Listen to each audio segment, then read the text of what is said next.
Hyvää iltaa kaikille. Tänään puhutaan ketamiinista. Ketamiini on hyvin mielenkiintoinen lääke, jolla on lääketieteellisiä käyttöaiheita anestesiassa ja psykiatriassa ja neurologiassa. Ja se on muun muassa WHO:n essentiaalien lääkeaineiden listalla erityisesti sen anesteettisten vaikutusten takia ja siitä, että sitä voi käyttää ilman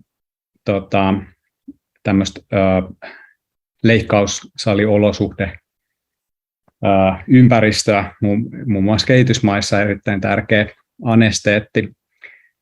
Ketamiini on aika erikoinen molekyyli kaikkea, eikä se oikein sovi mihinkään ryhmään täysin. Se on tosi erilainen kuin muut tavallisesti käytetyt anesteetit. Se eroaa klassisista psykedeleistä tietyllä tavoin, ja silloin osittain aika paradoksaalisiakin vaikutuksia.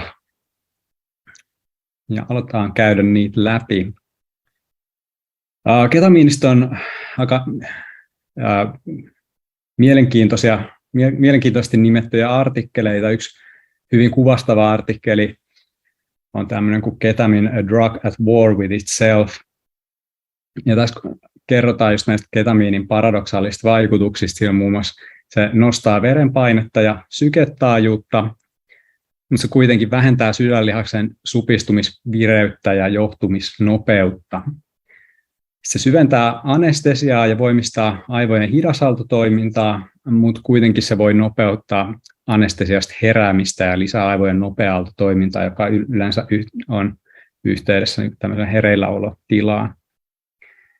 Sitten sillä on neuroprotektiivisia ja neurotrooppisia vaikutuksia, mutta on todettu myös viitteet, että ketamiini olisi isoilla annoksilla erityisesti tämmöisissä eläinkoemalleissa neurotoksisia ja neuroinflammatorisia vaikutuksia. Ketamiini on mahdollisesti tehokas addiktioiden hoidossa, mutta sillä on aika merkittävä väärinkäyttöpotentiaali ja addiktio esiintyy varsin laajalti. Se on tehokas lääkehoito psykiatriassa, erityisesti masennuksen hoidossa, mutta se on myös, sitä käytetään tämmöisenä validoituna psykoosin farmakologisena mallina. Ketamiini on mahdollisesti tehokas deliriumin ehkäisyssä ja hoidossa, erityisesti tämmöisessä niin kuin postoperatiivisessa tai perioperatiivisessa kontekstissa, mutta se voi aiheuttaa myös väärinkäytettynä delirium-tyyppisiä oireita. Joo. Tässä vielä muutamia mielenkiintoisia otteita ketamiini-otsikoista. Ketamine on neuroanesthesiologist friend or foe. Ketamine versus Special K, double-edged sword. 50 years of modulating the mind. Taming the ketamine tiger. Has psychiatry tamed the ketamine tiger? Can nitric oxide tame the ketamine tiger? Ja sitten mun lemppari Happy 50th Anniversary Ketamine. Itse asiassa nyt on tänä vuonna ketamiinin 60-vuotisjuhlavuosi, joten onnea ketamiinille. Joo, pientä historiaa ketamiinista. Eli ketamiinin historia alkoi 50-luvulla, kun lääkeyhtiö Parker Davis alkoi kehittämään sykloheksuuliamiineista ideaalista anesteettia, jolla olisi analgeettisia ominaisuuksia. Ja tämä kehitystyö johti fensyklidinin syntetisointiin vuonna 1956. Eläinkokeiden perusteella fensyklidiin ajateltiin aiheuttava tehokas kivunlievitys ja tämmöinen kataplektinen tila ilman tajunnan menetystä kuitenkaan. Ensimmäiset ihmiskokeet tehtiin fensyklidiinillä 1958. Niissä havaittiin, että se aiheutti narkoosin analgesiaa eli kivunlievityksen, amnesiaa eli muistimenetyksen ja kataplektisen tilan eli liastonuksen laman tai liikkumattomuuden ilman kuitenkaan merkittävää hengityksen tai verenkierron lamaamista, kuten muut tavallisesti käytetyt anesteetit tekee. Lisäksi aiheutti syljenerityksen lisääntymistä, nystagmusta eli silmävärvettä ja se säilytti tämmöisiä heijasteita, kuten kurkunpääheijasteet ja korneaheijasteet.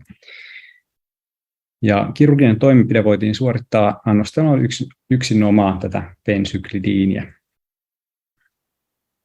Fensyklidiini erosi aivovaikutuksiltaan silloin muuten käytetyistä barbituraateista ja myös fysiologisesta unesta. Fensyklidiinin käytössä oli kuitenkin ongelmia, että useat potilaat kärsivät tämmöisestä voimakkaasta kiihtyneisyydestä ja pitkään jatkuvista jälkivaikutuksista, ja ne saattoi kestää yli 12 tuntia pelkästään kerta-annoksenkin jälkeen. Ja näiden vaikutusten takia fensyklidiini lopulta todettiin sopimattomaksi anesteetiksi ihmisille, ja sillä annettiin etsiä lyhytvaikutteisempaa ja vähemmän haitallista korvaajaa. Kemisti Calvin Stevens syntetisoi ketamiinin. Ketamiinin nimi tulee siitä, että siinä on ketoni ja amiini tämmöisessä sykloheksaani rakenteessa ensimmäinen kerran vuonna 1962, eli 60 vuotta sitten. Ja tämä ketamiinin alkuhistoria, tai siihen liittyy muutamia erikoisia piirteitä. Mielestäni Calvin Stevens patentoi ketamiinin Belgiassa eläinlääkekäyttöön 1963 ilman, että hän tiedotti tästä Parker Davis -lääkeyhtiölle, jonka alaisena hän työskenteli syntetisoidessaan aineen. Ja siitä seurasi vuosien patenttioikeustaistelu, jossa osapuolet pääsivät sopuun 1966, jossa tämä patentti siirtyi Parker Davisille. Ensimmäiset kliiniset ihmiskokeet suoritettiin Jacksonin vankilassa Michiganissa 20 vapaaehtoiselle vangille farmakologi Edward Dominon ja anestesiologi Günther Korsenin toimesta 1964. Ja uuden lääkeaineen testaaminen vangeilla herättää tietty epäilyjä todellisesta vapaaehtoisuudesta. Tämä on mielenkiintoinen piirre tässä ketamiinin historiassa. Günther Korsen oli myös hieman ehkä kyseenalainen henkilö. Hän oli Wehrmachtin sotasankari toisen maailmansodan aikana ja myöhemmin kouluttautui anestesiologiksi, muutti Yhdysvaltoihin, jossa hän sitten omisti kuitenkin loppuelämänsä toisten kivun ja kärsimyksen lievittämiselle. Siinä on kapteeni Günther Korsen. Tuollaisilla annoksilla ketamiini havaittiin aiheuttavan noin 6-10 minuutin kestoisen reagoimattomuuden. Ja tässä on hiukan tämmöistä annosvastekäyrää ketamiinista, eli tosiaan noin 1-2 milligramman per kilogramma annoksella. Ketamiini aiheutti kaikilla koehenkilöillä reagoimattomuuden, joka kesti sitten vajaat 10 minuuttia. Toivottuaan nämä koehenkilöt raportoi vaihtelevasti muuntuneita kokemuksellisia ilmiöitä, kuten avaruudessa leijailemista, kehonkuvan muutoksia, tai he raportoivat, että heistä tuntui, kun he olisivat kuolleet. Suurin osa näistä koehenkilöistä piti kokemusta lähinnä ällistyttävänä ja kokonaisuudessaan enemmän miellyttävänä kuin epämiellyttävänä, ja osa taas sitten koki nämä vaikutukset hyvin epämiellyttävänä tai pelottavana. Kokonaisuudessaan ketamiinin psykologisten vaikutusten todettiin muistuttavan läheisesti fensyklidiiniä, mutta se on vähemmän tehokas, lievämmät vaikutukset ja lyhyempi kestoiset ja paremmin siedetyt. Ja ketamiini ei haluttu yhdistää fensyklidiinistä käytettyyn skitsofrenonimimeettitermiin, koska sen pelättiin estävän lääkkeen hyväksyminen kliiniseen käyttöön. Tämä Domino ja Korsen miettikin tarkasti, miten he julkaisivat ensimmäiset tulokset ketamiinin vaikutuksista, että nämä negatiiviset konnotaatiot psykotomimeesiin voitaisiin välttää. He päätyivät aluksi käyttämään tämmöisiä unennäköön liittyviä termiä, joita käytettiin myös fensyklidiinistä ennen tätä skitsofrenomimeettiterminologiaa, mutta Parker Davis ei innostunut tästä terminologiasta. Domino keskusteli ketamiinin näistä erityislaatuisista vaikutuksista vaimonsa Tonin kanssa, ja kun tämä Domino kertoi koehenkilöiden olleen tämmöisessä niin kuin disconnectoituneessa tilassa, missä ei kokenut ympäristön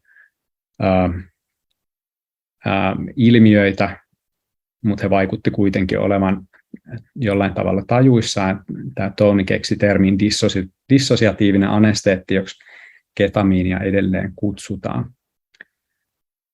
Ketamiinin tutkimus sai sitten jatkua ja se sai FDA:n virallisen hyväksynnän ihmiskäyttöön vuonna 1970.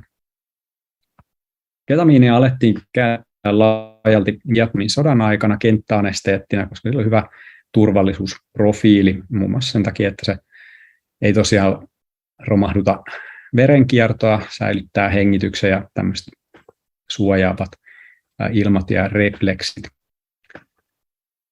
Lisäksi ketamiinin käyttö yleistyi nopeasti eläinlääketieteessä, samalla kuitenkin ketamiini alkoi valua lääketieteen ulkopuolelle ja sitä alettiin käyttää näiden psykoaktiivisten vaikutusten vuoksi.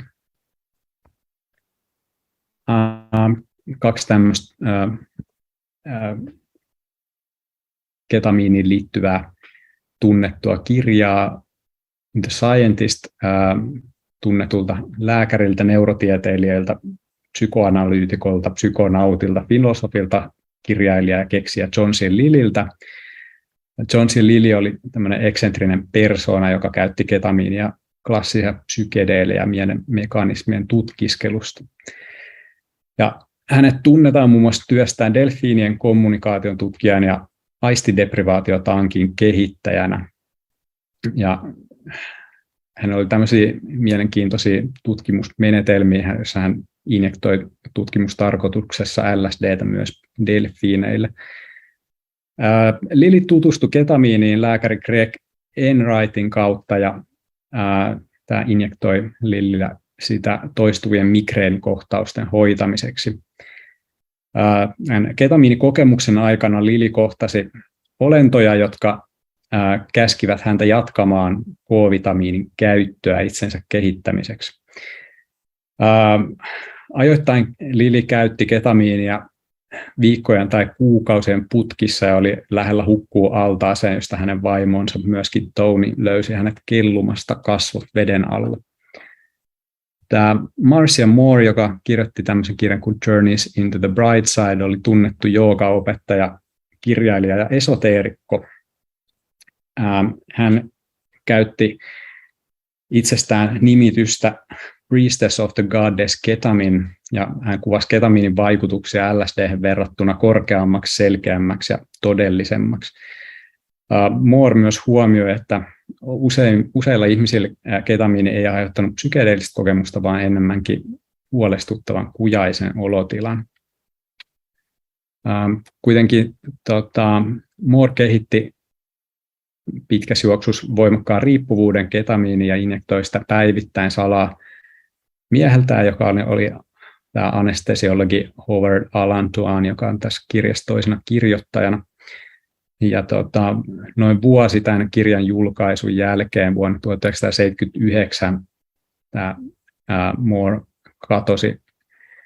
katosi ja hänet löydettiin pari vuotta myöhemmin paleltuneena läheiseen metsään, jossa hän oli todennäköisesti kuollut, kun hän oli annostellut siellä itselleen ketamiinia. Joo.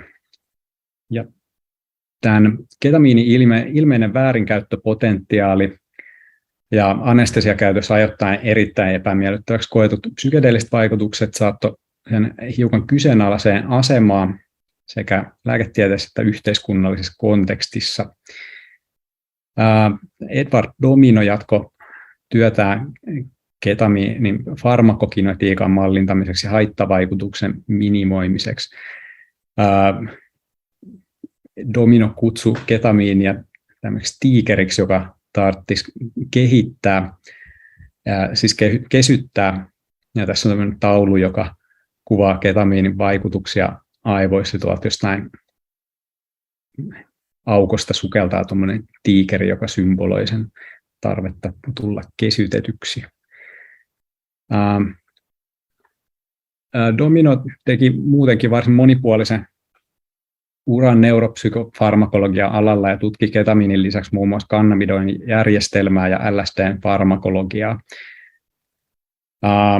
hän ei osannut kuvitella ketamiinin omaavan merkittävää väärinkäyttöpotentiaalia, oli syvästi pahoillaan ilmenneestä väärinkäytöstä. Ja ketamiini olikin tietyllä tavalla domino, oma tämmöinen problem child samaan tapaan kuin LSD oli Hoffmanille. Ketamiinitutkimus jatkuu aktiivisena edelleen Michiganin Ann Arborin yliopistossa anestesiologi George Masurin ryhmän toimesta, ja heidän tutkimuksista tullaan vielä, tai heidän tutkimuksiin palataan myöhemmin esitelmässä. Siinä on vielä Edward Domino 90-vuotiaana käsittämässä ketamiinitiikeriä. Joo, hiukan sitten ketamiinin uuden tulemisen taustoja. Eli glutamaatin NMDA-reseptorin olemassaolo tunnettiin kyllä jo 60-luvulla ketamiinin synteesin aikaa. Kuitenkin ketamiinin vaikutuksen välittyminen tämän reseptorin kautta alkoi selvitä vasta 80-luvulla. Samalla kun tutkimustieto alkoi kertyä tämän glutamaattijärjestelmän keskeisestä roolista muun muassa hermosolujen plastisiteetin ja kognitiivisten toimintojen säätelyssä ja neuroprotektiossa ja toksisuudessa sekä hyperalgesian kehittymisessä, alkoi kiinnostus ketamiinin kohtaan lisääntyä uudestaan. 90-luvun alussa sitten saatiin ensimmäiset tutkimusviitteet NMDA-antagonistien ja antidepressiivisista vaikutuksista, ja vuonna 2000 ensimmäinen tutkimusnäyttö ketamiinin antidepressiivisista vaikutuksista ihmisillä johti sitten lopullisesti ketamiinin kiinnostuksen kasvuun huomattavissa määriä. Ketamiini käytetäänkin nykyään huomattavasti, tai se on saanut suurta huomioon nimenomaan tämän ainutlaatuisen vaikutusmekanisminsa vuoksi depression hoidossa. Joo. Sitten hiukan ketamiinin farmakologiaa ja vaikutusmekanismeja. Eli ketamiini esiintyy kahtena optisena stereoisomeerina, ja sitä on saatavilla raseemisena seoksena, jossa on yhtä suuri osuus kumpaakin enantiomeeria tai pelkkää S-ketamiinia sisältävänä valmisteena. S-ketamiini sitoutuu NMDA-reseptoreihin, glutamaatin NMDA-reseptoreihin, joiden ajatellaan olevan pääasiallinen ketamiinin vaikutuskohde lähes kaikissa käyttöindikaatioissa. Suurin piirtein 3-4 kertaa R-ketamiinia tehokkaammin, ja S-ketamiini onkin noin 2 kertaa tehokkaampi anesteetti ja analgeetti kliinisessä käytössä. Ketamiiniin voidaan annostella useita reittejä sen vesi- ja rasvaliukoisuuden vuoksi. Tuossa on hiukan tyypillisiä annoksia, noin IV- ja IM-annokset on tämmöisiä anestesia-induktioannoksia, ja nämä intranasaaliset ja PO, eli suun kautta otettavat rektaaliset annokset on enemmänkin kivunhoidollisia annoksia. Tämän IV-annoksen maksimipitoisuus plasmassa ilmenee noin 1-3 minuutin kuluttua, ja lihaksen sisäisen annoksen jälkeen noin 5-10 minuutissa. Nenän kautta otettuna noin 15 minuutissa ja suun kautta puolessa tunnissa.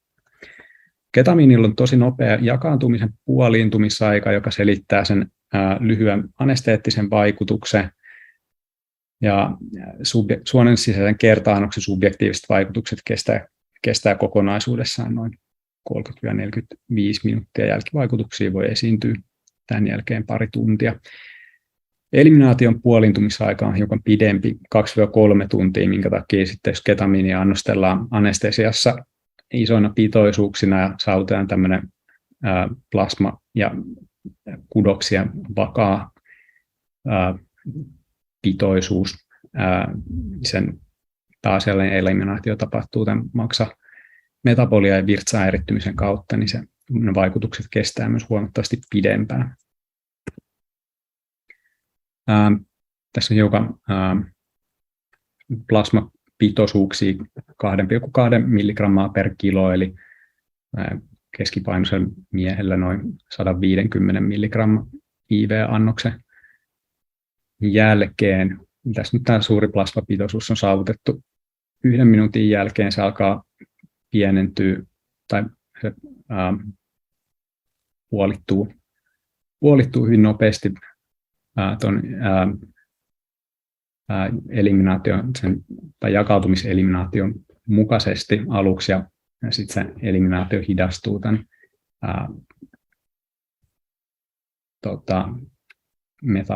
tämän eliminaatiopuolintumisajan mukaisesti.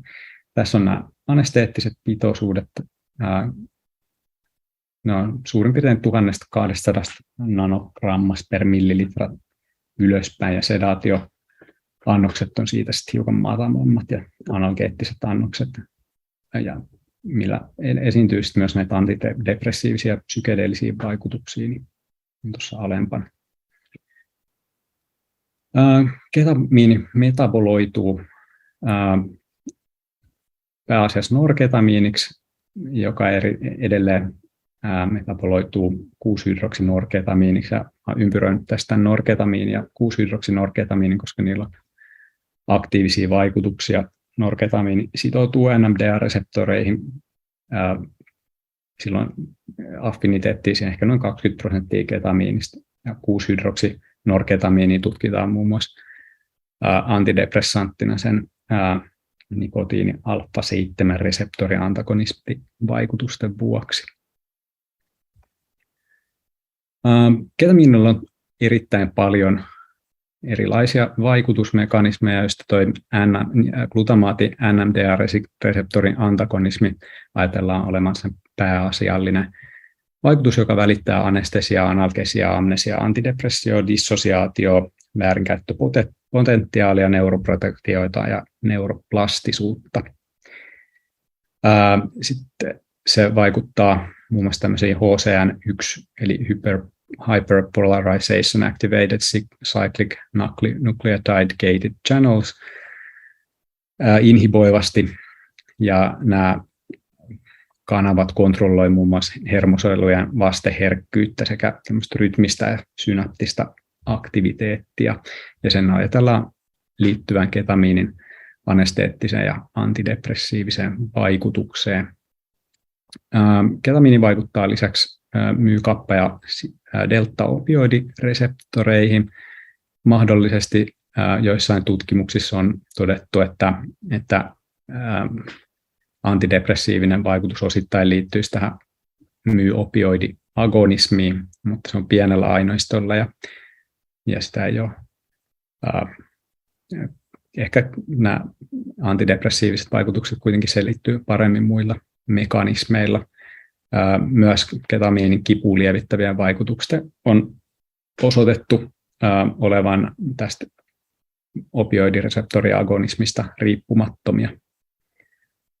Sitten ketamiini vaikuttaa sigma 1 ja 2 reseptoreihin. Niiden kliininen merkitys on hiukan epäselvä. Se on myös antagonisti L-tyypin kalsiumkanaville, ja se aiheuttaa tämmöistä negatiivista inotropiaa, eli sydänlihaksen supistumisvireyttä, bronkkodilataatio, eli keuhkoputkien laajenemista, ja vasodilataatiota, eli verisuonien laajenemista. Ketamiini vaikuttaa myös jänniteherkkiin natriumkanaviin ja on niitä antagonisteja. Sen takia ketamiini voidaan käyttää muun muassa paikallispuudutuksena tai adjuvanttina epiduraalipuudutuksissa.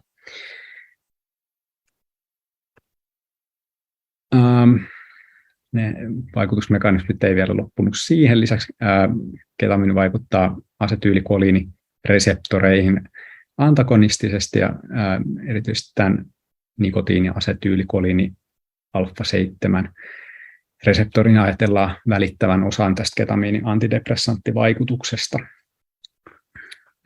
Lisäksi ketamiini estää monoamiinien takaisinottoa sentraalisesti ja aiheuttaa systeemisesti tämmöisen katekolamiinien pitoisuuden nousun, joka selittää sitten verenpaineen ja syketaajuuden nousua.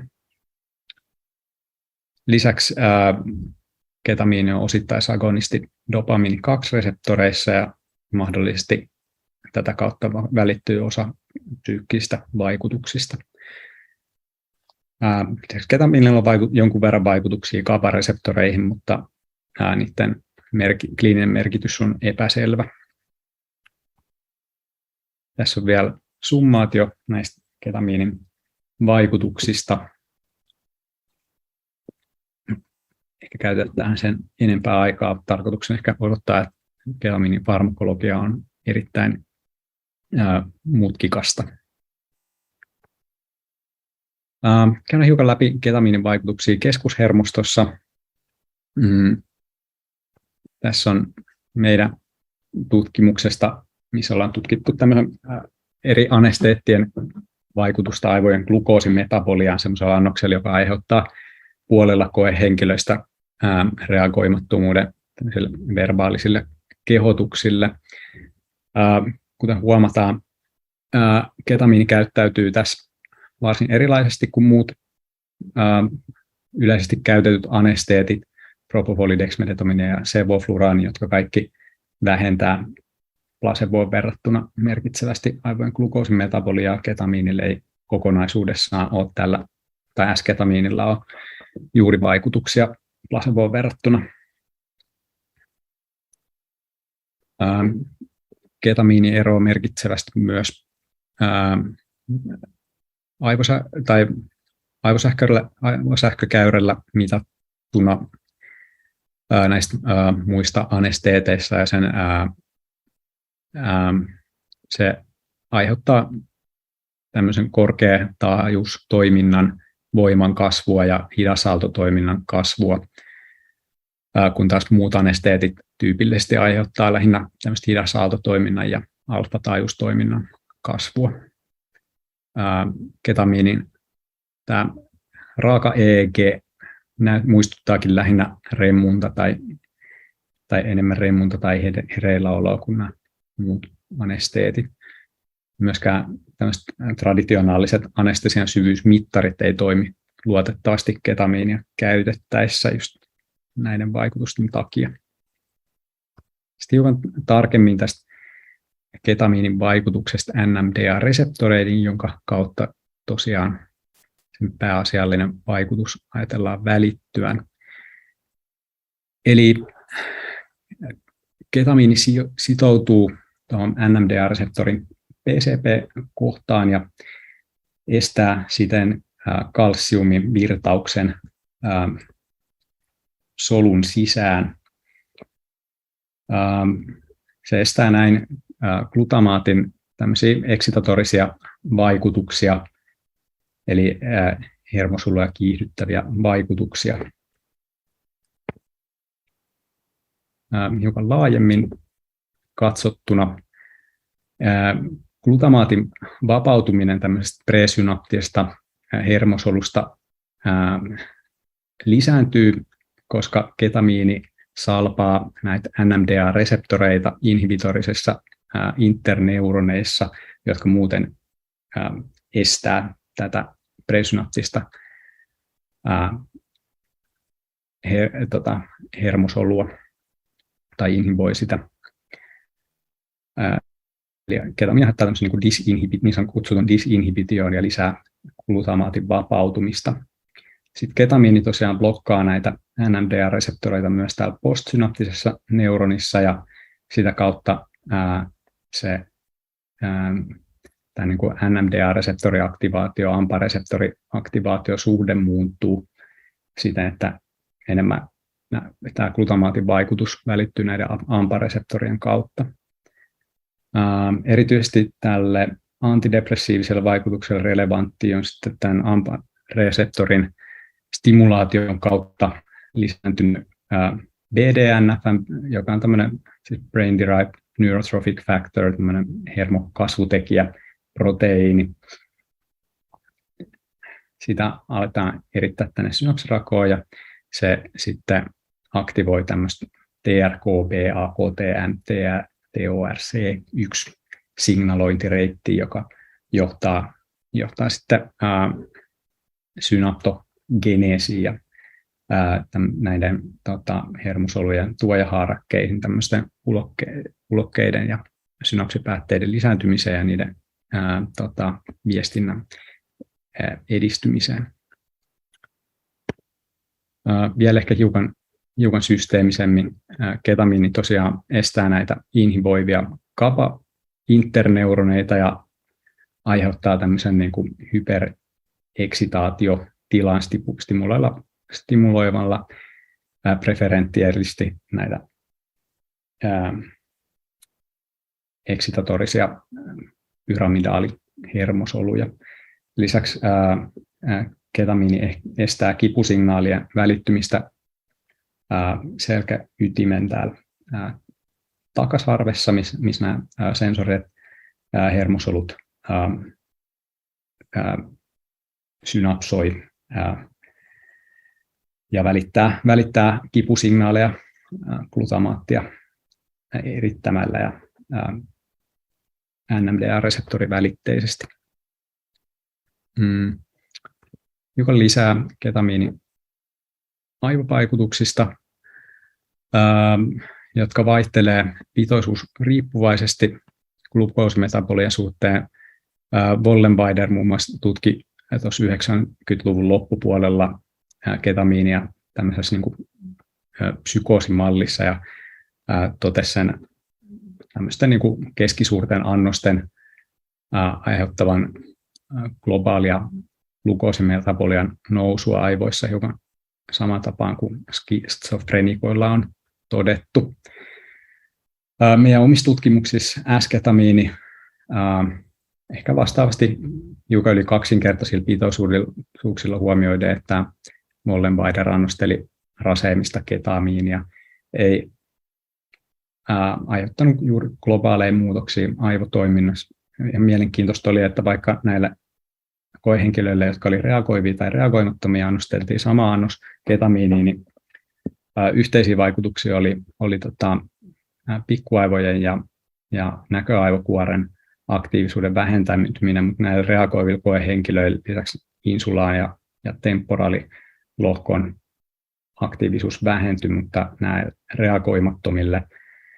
reagoimattomilla koehenkilöillä aktiivisuus lisääntyi täällä tämmöisissä niin kuin, assosiaatioalueissa temporoparietaalisesti. Sitten anesteettisilla S-ketamiinipitoisuuksilla on todettu, että ketamiini molemminpuolisesti lisää näiden assosiaatioalueiden ja tämmöisen temporoparietaalijunktioalueen glukoosimetabolia. Tästä spekulatiivisesti voi vetää yhteyden tämmöisiin kokeisiin, jossa kun ollaan tutkittu epilepsiapotilailla on asetettu tämmöisiä intrakortikaalisia elektrodeja ja stimuloitu tätä temporoparietaalijunktioaluetta, niin heillä on saatu aiheutettua tämmöisiä spontaaneja kehosta irtautumiskokemuksia ja myös ketamiini aiheuttaa tämän tyyppisiä vaikutuksia, niin ehkä tällä alueella on jotain merkitystä siinä kontekstissa.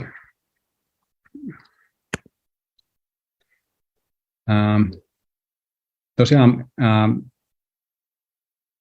monet tai anestesian mekanismeja tutkivat tutkimusryhmät on koittanut löytää jotain yhteistä nimittäjää anesteettien vaikutuksia. Yksi tämmöinen kandidaatti on ollut tällainen niin kuin, suuntautunut konnektiivisuus, eli tämmöinen hermosolusignaalin niin sanottu kovarianssi, tai suuntautuneessa tapauksessa sillä, että tämä niin kuin, tavallaan frontaalinen signaali edeltää tätä posteriorista signaalia, ja ketamiini estää tällaista vaikutusta samaan tapaan kuin propofol ja sevofluraani. Ja tämän ajateltiin jonkin aikaa olleen tämmöinen yhteinen nimittäjä eri anesteettien vaikutukselle. Kuitenkin Muthukumar, mä en saa lausua tätä nimeä, mutta ja kumppanit osoitti, että ketamiini aiheuttaa tämän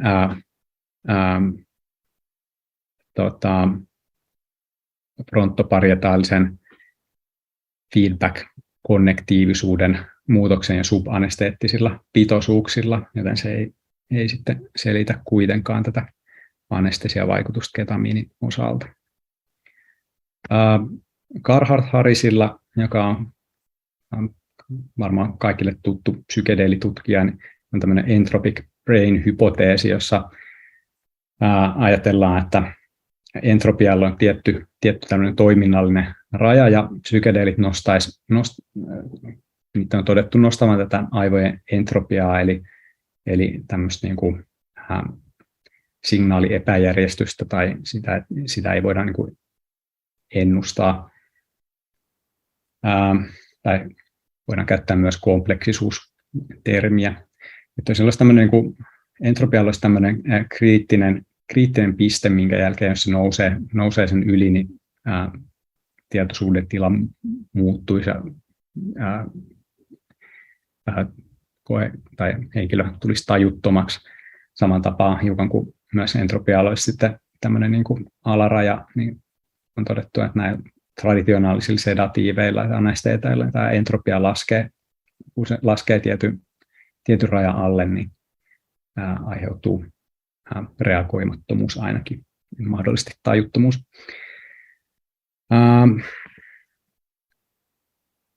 Tosiaan Sartner ja kumppanit tutki tämän entropian muutoksia psilosybiinillä, ketamiinilla ja LSD:llä sen niin kuin magnetoenkefalografian avulla. Ja kaikilla näillä oli yhteistä, että täällä posteriorialueilla entropia nousi ja ketamiinilla selkeästi laajemmin kuin muilla. Ehkä LSD muistutti tässä suhteessa enemmän ketamiinia kuin psilosybiini. Tämä entropia nousu korreloi psilosybiinillä ja ketamiinilla muun muassa tämmöisiin subjektiivisiin kokemuksiin, mitkä kun ekodissoluutio, eli tuntemuksen siitä, että tämmöinen itsekokemus erillisenä entiteettinä alkaa hajota tai liueta. Lia Mashor, josta mä mainitsin aiemmin, tutki tämmöisellä Hidden Markov Model-menetelmällä ketamiinin tai anesteettisen ketamiinin vaikutuksia entropiaan. Eli he käytti tätä Hidden Markov-modelia mallintamaan EEG-signaalista 5 tämmöistä eri niin kuin dynaamista tilaa, jotka kuvaa sen tilan spektraalisia ominaisuuksia, ja tästä löytyi 5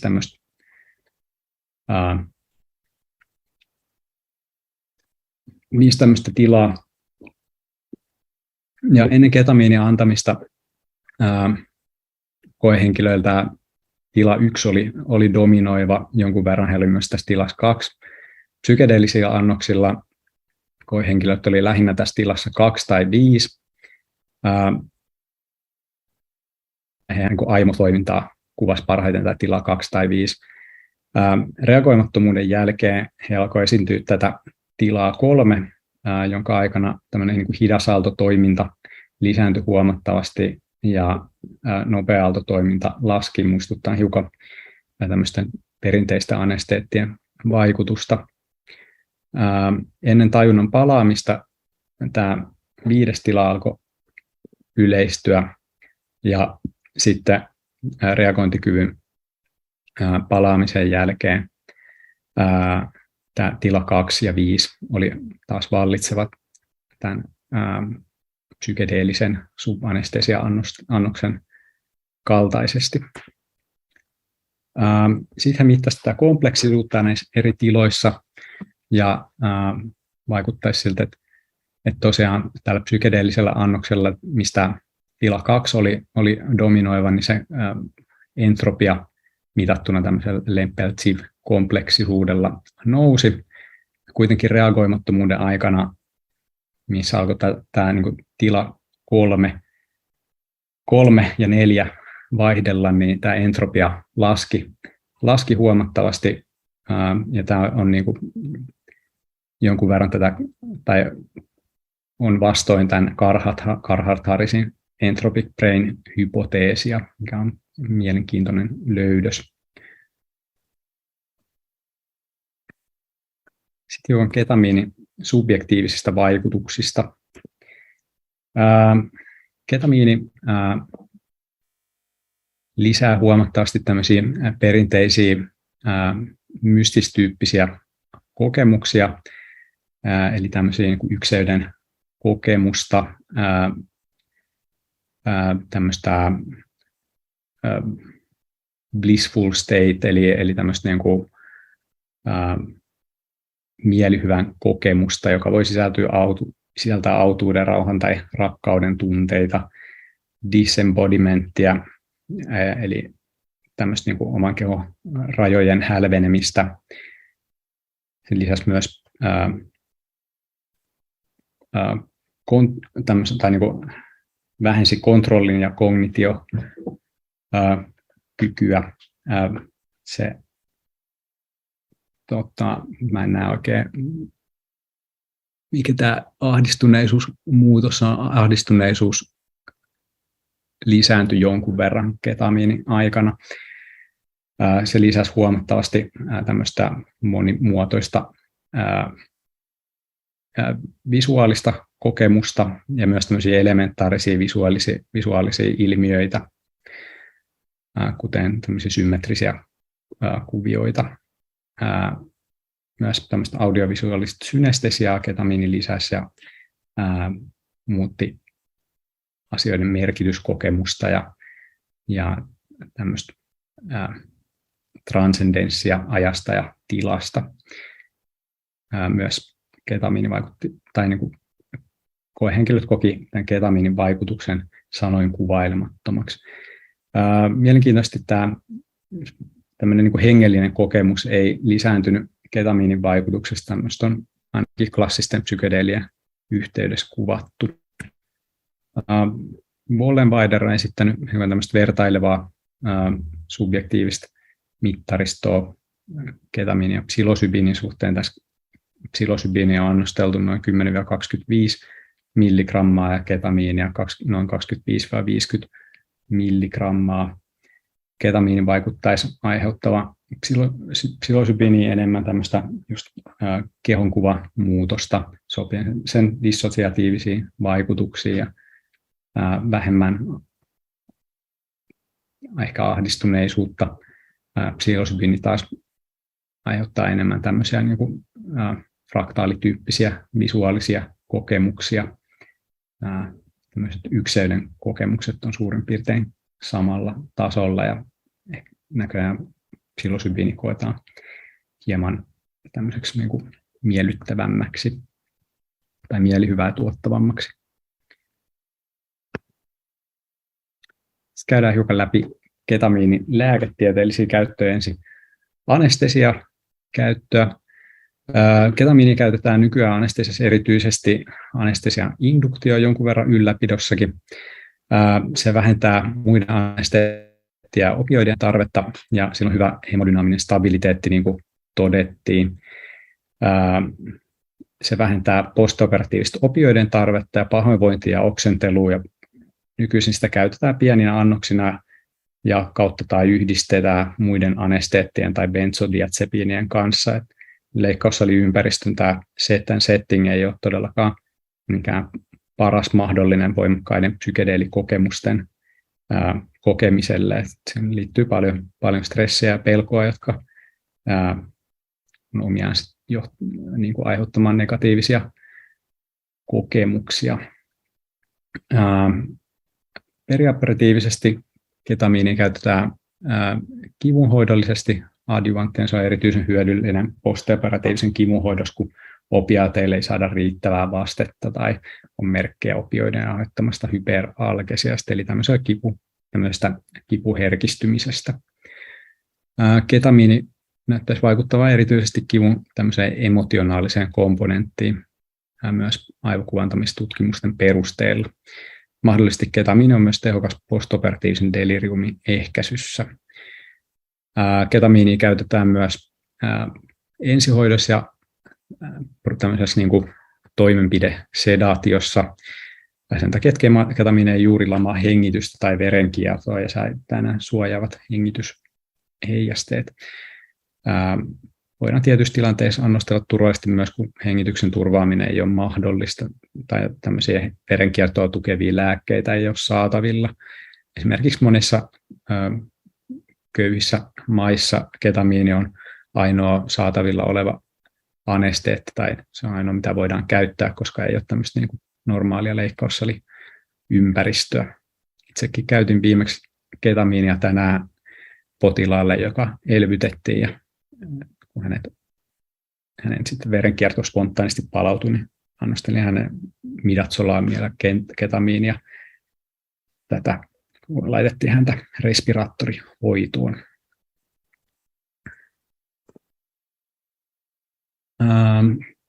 Hiukan tästä opioidia aiheuttamasta hyperalgesiasta. Opioidit voi vähentää tosiaan välittäjäaineiden takaisinottoa tässä presynaptisessa hermosolussa.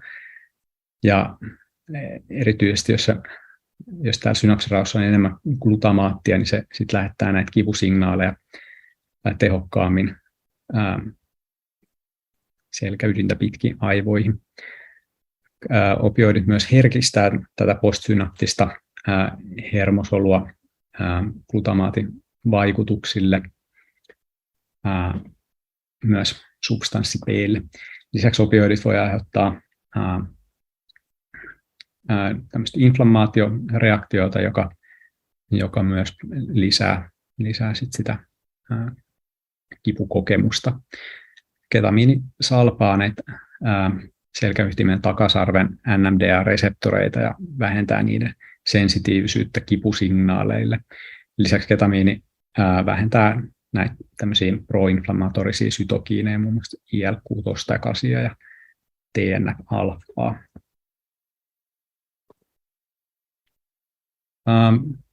Kroonisessa kivunhoidossa ketamiini-infuusioiden teho on osoitettu useissa tutkimuksissa. Siinä käytetään tämmöisiä samantyyppisiä subanesteettisia annoksia kuin depression hoidossa. Kivunlievitys kestää yleensä päivistä viikkoihin ja ei ole näyttöä siitä, että se olisi erityisen tehokas tai tehoton jossain tietyssä kiputilassa. Ongelmana on toistuva hoitojen tarve kuitenkin, että se vaikutus ei ole pitkäkestoinen ja sitä voidaan toistaiseksi lähinnä toteuttaa sitten sairaalaolosuhteissa, koska ketamiinista ei ole niin kuin suun kautta otettuja valmisteita ja tietysti siinä olisi ongelmaksi myös se väärinkäyttöpotentiaali, jos ketamiini annettaisiin potilaille kotiin. Tästä kroonisen tai ketamiinin käytöstä kroonisen kivunhoidossa ei kuitenkaan ole kovin laajoja laadullisesti korkeatasoisia tutkimuksia. Tämä ehkä olisi sellainen asia, mikä kiinnostaisi lääkeyhtiöitä siinä määrin, että tämmöistä tutkimusta rahoitettaisiin laajassa mittakaavassa. Tehohoidossa ketamiinin analgeettiset eli kipua lievittävät ja immunoregulatoriset ominaisuudet voi olla hyödyllisiä. Se vähentää muiden sedatiivien ja opioiden tarvetta ja parantaa sedaatio- ja kivunhoitotavoitteen saavuttamista, mutta kuitenkaan tutkimuksessa ei toistaiseksi ole ainakaan ollut näyttöä lopullisten hoitotulosten paranemisesta, kun ketamiini on käytetty verrattuna muihin sedaatioprotokolliin. Sitten tämmöiseen vakavaan elintoimintahäiriöön ja tehohoitoon liittyy huomattavaa psyykkistä kuormitusta ja posttraumaattisen stressihäiriön riski ja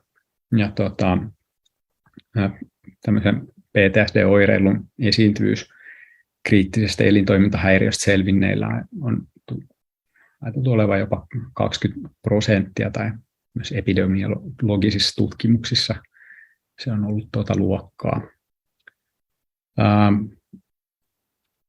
Ketamiinin vaikutuksista vakavaan sairauteen tai tähän psyykkiseen oireilun tehohoidon jälkeen ei kuitenkaan ole toistaiseksi juuri tutkimuksia, mutta se on yksi tämmöinen niin kuin potentiaalinen käyttöaihe.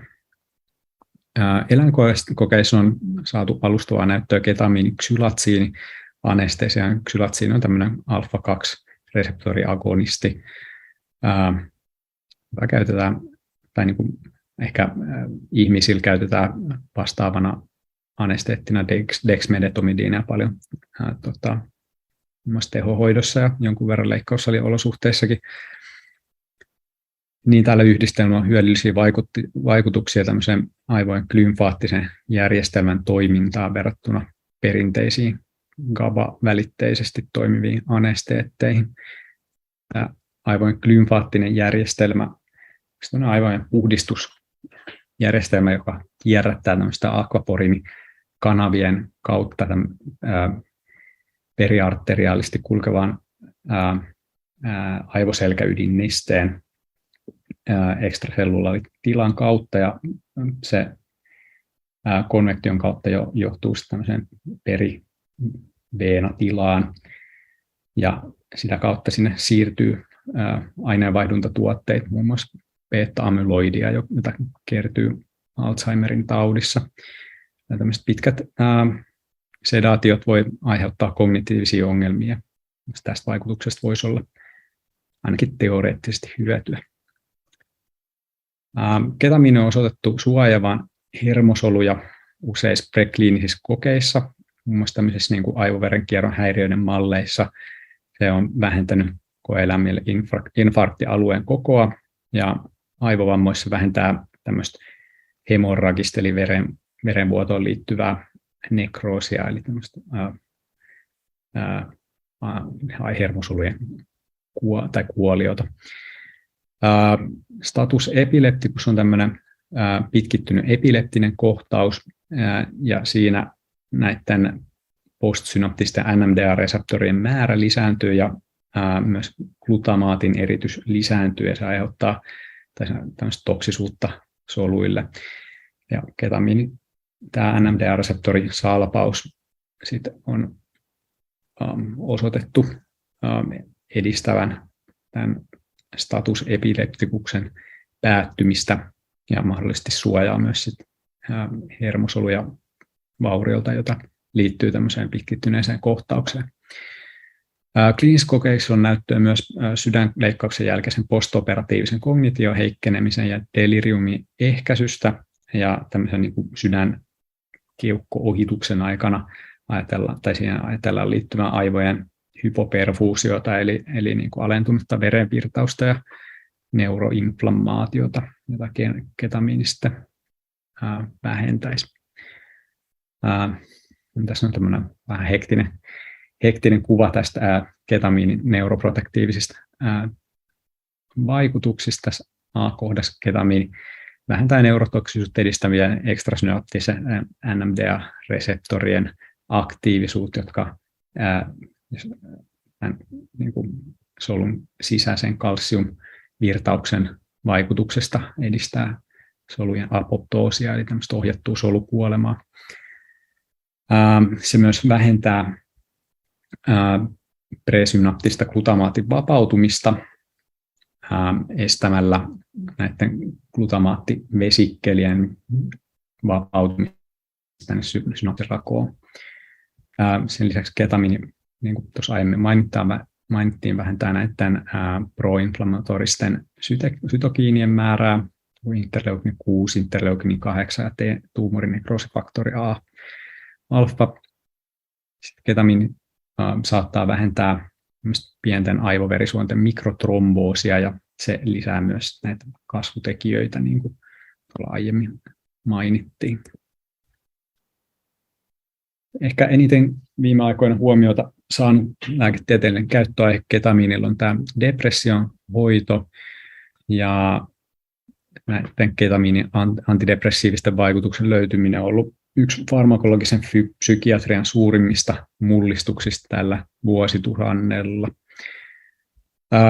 Hoitoprotokollaksi on vakiintunut tämmöinen IV-infuusioannoksella noin 0,5 milligrammaa per kilogramma 40 minuutin aikana. Ja tämä antidepressiivinen vaikutus on voimakkaimmillaan noin 1-3 vuorokauden kuluttua hoidosta, ja pikkuhiljaa siitä sitten heikkenee, että niitä hoitoja joudutaan toistamaan tyypillisesti ehkä alkuvaiheessa 2 viikossa ja sitten ehkä viikon välein, ja niitä voidaan siitä sitten harmentaa vasteen mukaan. Tässä on hiukan tämmöistä aikavastekäyrää näille ketamiinin antidepressanttivaikutuksille. 2019 hyväksyttiin myös tämmöinen Spravato S-ketamiini nenäsuihke depression hoitoon, ja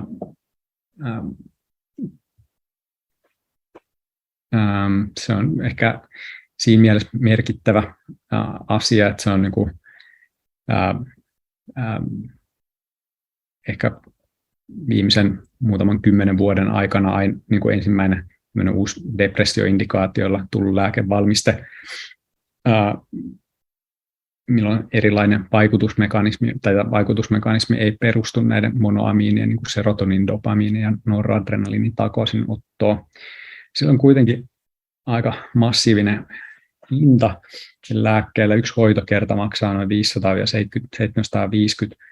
€, ja kuukaudessa niin kuin hoidon aloitus, ensimmäinen kuukausi maksaa noin 4 000–5 000 € pelkkinä lääkekustannuksina, ja halvimmillaankin ylläpitohoito on kuukaudessa noin 1 000 €. Samalla ketamiinia voisi annostella, niin kuin me anestesialla tehdään, ihan normaalia injektiomuotoista ketamiinia vedetään ruiskuun ja laitetaan tämmöinen atomisaattori siihen ruiskun päähän. Sitä voi siitä ruiskutella nenää, ja se imeytyy aivan samalla tavalla kuin tämä Spravato. Yksi hoitokerta maksaa noin 20–40, ja kuukaudessa tämä hoidon hinta olisi noin 40–200 €. Olen koittanut mainostaa tätä psykiatreille, että säästäisi yhteiskunnan varoja ja annostelisi tätä normaalia ketamiinia tuon Spravaton sijaan. Tässä kuvassa on hiukan kuvattu klassisten psykedeelien ja ketamiinin vaikutuksien osittaista samankaltaisuutta, eli nämä klassiset psykedeelit vaikuttaa pääasiassa serotoninin 5-HT2A-reseptoriin, joka stimuloi täältä kortikaalisten syvien pyramidaalihermosolujen kautta tämmöisiä pinnallisempia alueita, vapauttaa glutamaattia tänne NMDA-reseptoreihin ja AMPA-reseptoreihin, ja se johtaa tähän BDNF:n nousuun ja sitten tähän signaalikaskadiprosessiin, mikä käytiin tuossa jo kertaalleen läpi. Ketamiini tosiaan vaikuttaa hiukan eri kautta osittain samaan signalointikaskadiin, eli se inhiboi näitä GABAergisiä interneuroneita ja johtaa siten sitten glutamaatin vapautumisen lisääntymiseen. Ketamiini on se ero, että sitä postsynaptisissakin neuroneissa salpaa tätä NMDA-reseptoria, että vaikutus välittyy enemmän sitten AMPA-reseptorin kautta.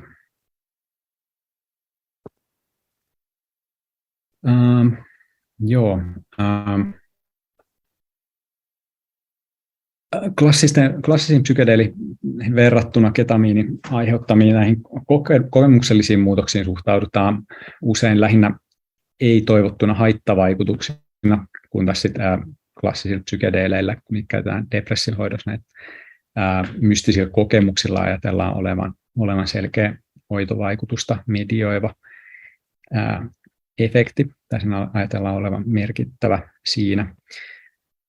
Hiljattaisen katsauksen mukaan, missä oli tutkittu ketamiinin näiden psykologisten vaikutusten ja depressiopisteiden laskuyhteystä, niin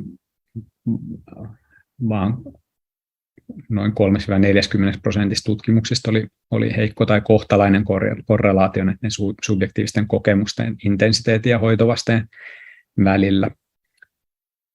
Huomioarvoisesti ketamiinin kohdalla näitä subjektiivisia kokemuksia mitattiin tämmöisen niin kuin mystical experience questionnaire sijaan tämmöisellä Clinical Administered Dissociative State Scaleillä ja Brief Psychiatric Rating Scaleillä, ja siinä kysymykset on tämmöisiä melko negatiivisia, niin kuin huoli tämmöisestä somaattisesta tilasta, ahdistuneisuus, emotionaalinen sulkeutuneisuus, jännittyneisyys, hallusinaatiot tai väkivaltaisuus tai myös nämä niin kuin dissosiaatiokysymykset ei ole niin kuin erityisen positiivisia, kun taas sitten niin kuin mystisten kokemusten kysymykset koetaan enemmän ehkä tai noin jotenkin neutraalimpia. Tästä niin kuin, tämä ehkä kertoo siitä että niin kuin näihin ketamiinin aiheuttamiin psykedeellisiin vaikutuksiin suhtaudutaan yleisesti negatiivisesti, ja se saattaa myös ehdollistaa potilaan kokemaan näitä vaikutuksia negatiivissävytteisesti. Se on vähän saman tapaan kuin varhaisissa tutkimuksissa LSD:llä henkilöt koki tämmöisiä niin kuin pelottavia ja yleisesti negatiivisia kokemuksia, jos heille kerrottiin, että LSD:n vaikutukset muistuttaa läheisesti psykoosia.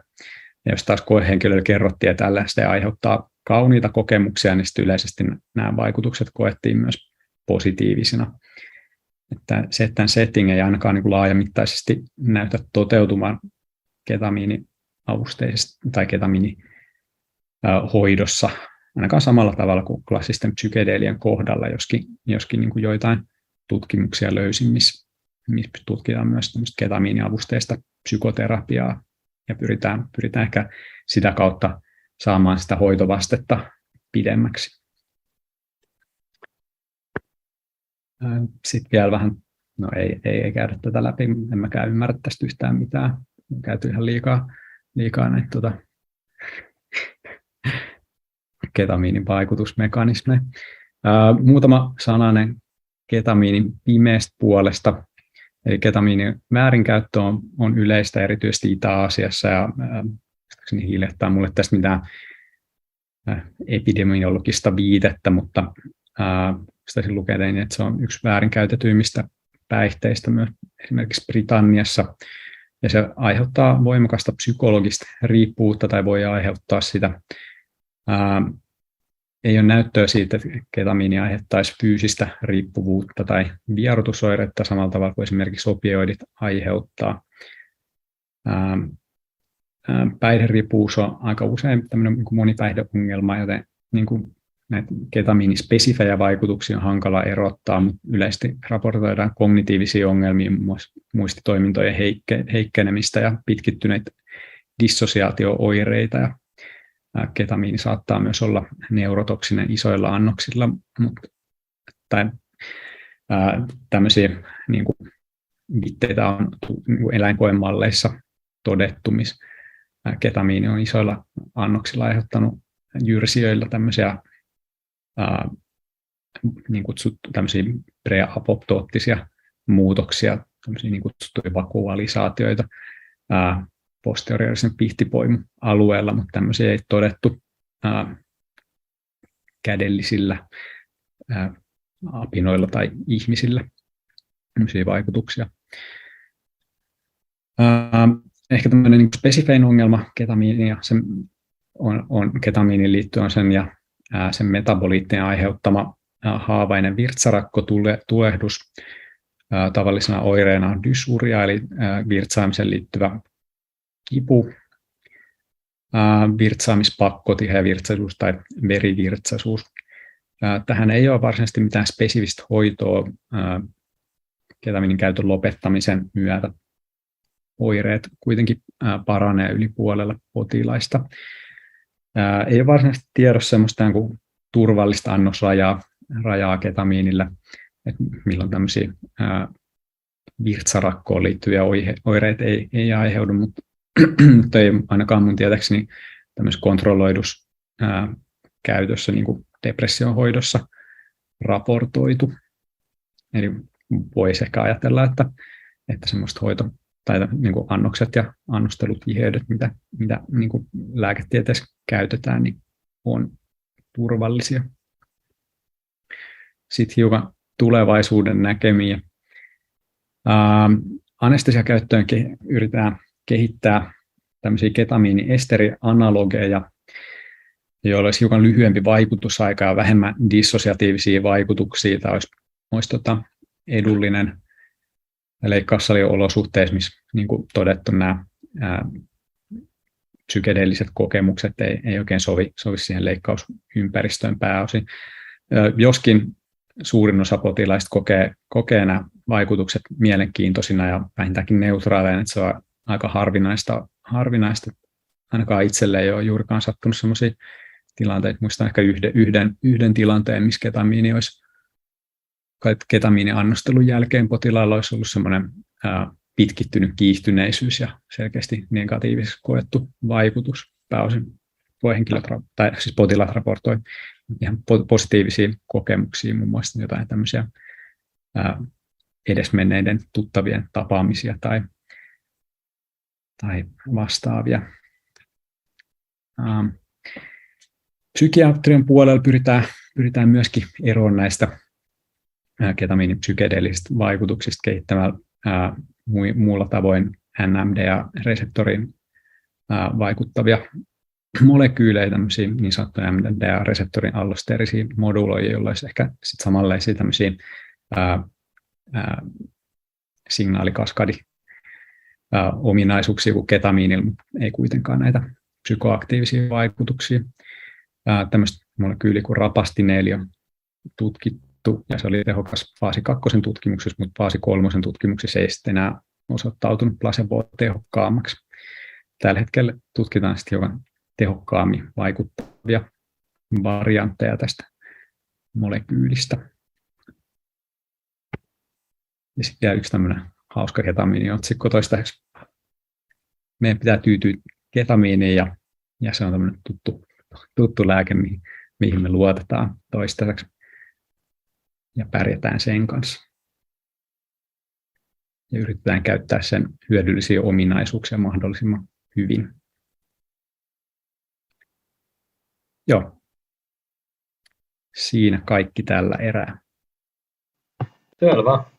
Kiitos Oskari todella kattavasta esitelmästä ketamiinin suhteen. Ja chattiin on tullut 3 kysymystä ja ne on kaikki anonyymejä, joten mä luen ne.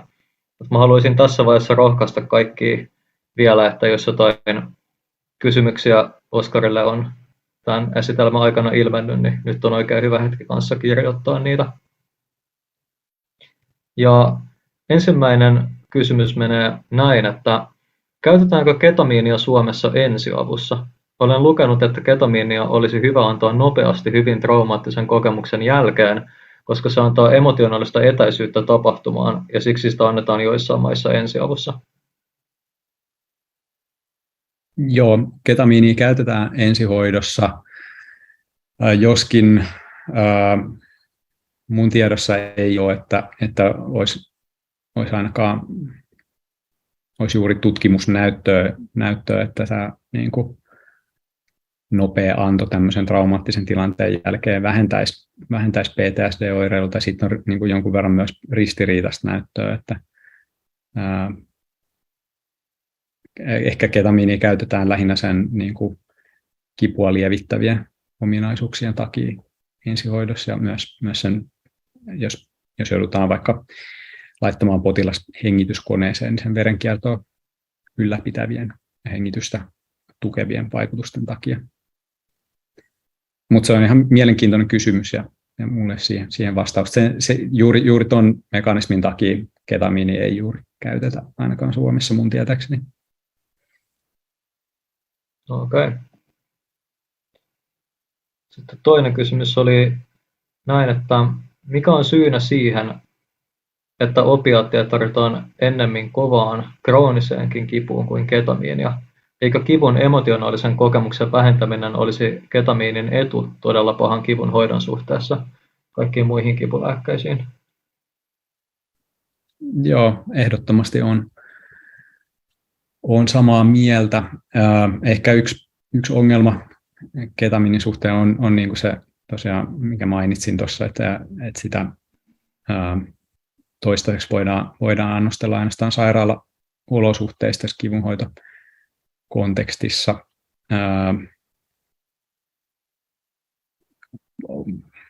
Jos siitä olisi suun kautta otettava valmiste, niin tilanne varmaan olisi erilainen. Mähän selvittelin tätä asiaa, kun mietin tuossa hiljattain, kun ajattelin joskus vuodeosastolle määrään ketamiinia suun kautta otettavaksi, ja sitä yleensä sit sekoitetaan johonkin mehuun sitä injektoitavaa ketamiinia, että olisi kätevää, jos siitä olisi vaikka joku sublinguaalinen tabletti, niin semmoista on ainakin jotkut lääkeyhtiöt kehittänyt, että ehkä tämmöinen voi olla tulevaisuutta. Opioidit on niin kuin semmoinen tuttu kipulääke, ja ehkä se on niin kuin myös ketamiiniin liittyy sit näitä niin kuin ristiriitaisia tuntemuksia, että monilla hoitavan tahon edustajilla saattaa olla niin kuin ristiriitaisia ajatuksia ketamiinin suhteen, ja sitä ei ehkä olla totuttu käyttämään tämmöisessä kontekstissa. Sekin on yksi. Sitten oli kolmas kysymys, että onko ketiapiinilla ja ketamiinilla jotain yhteistä, muuta kuin ket? No, ketiapiini on niin sanottu tämmöinen neurolepti tai antipsykootti lääke. Nyt niin kuin muistaakseni vaikuttaa lähinnä 5-HT2A-antagonismiin, ja antagonismin kautta jonkun verran käytetään myös masennuksen hoidossa. Ei ole juuri yhteistä, ei ne ainakaan tätä NMDA-reseptorivaikutusta eikä ketiapiinilla ole tämmöisiä dissositiivisia ominaisuuksia tai anestesiakäyttöä tai kivunhoitokäyttöä. Miten ketamiini suhteutuu vuorokausirytmiin?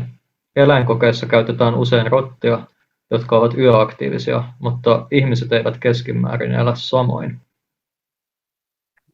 Hyvä kysymys. En osaa vastata tuohon. Ja mun tietääkseni sitä ei ole tutkittu, että onko vaikka masennuksen hoidossa sillä merkitystä, että mihin vuorokauden aikaan ketamiini annostellaan. Periaatteessa ketamiinilla saattaa olla ainakin tämmöisiä unta häiritseviä ominaisuuksia sen niin kuin sympatikotoniaa lisäävän vaikutuksen vuoksi. Se lisää asetyylikoliinin määrää aivokuorella ja sitten näiden katekoliaminien määrää systeemisesti. Tavallisesti ketamiinihoidot annetaan virka-aikaan. Joo, ei mulla ole mitään niin kuin tieteeseen perustuvaa vastausta tähän. Selvä. Mä kysyisin tässä välissä yhden kysymyksen, mikä mulla tuli mieleen tästä luennosta.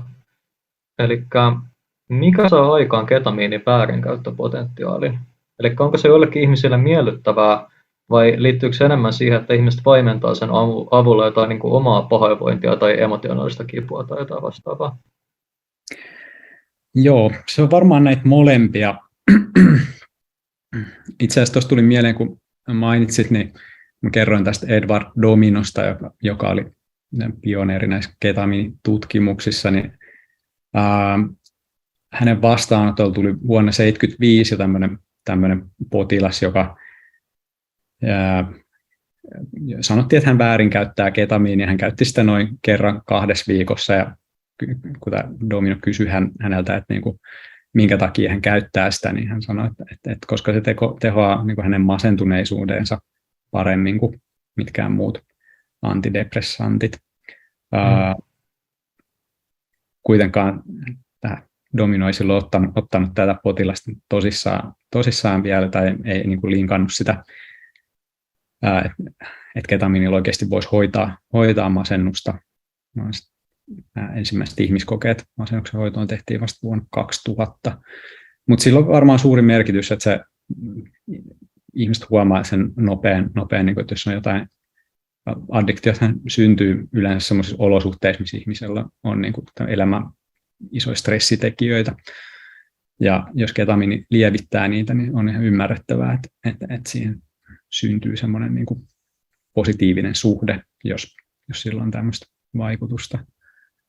Varmasti myös käytetään niin kuin, mielihyvään ja tämmöiseen itsetutkiskeluun, niin kuin vaikka tässä kuvatussa John C. Lillin ja Marcia Mooren tapauksissa. Tietenkin sitten nämä molemmat varmaan sekoittuu myös osittain. En tiedä, voiko niitä erottaa ihan täysin toisistaan, mutta nämä lienee ne pääasialliset mekanismit. Joo.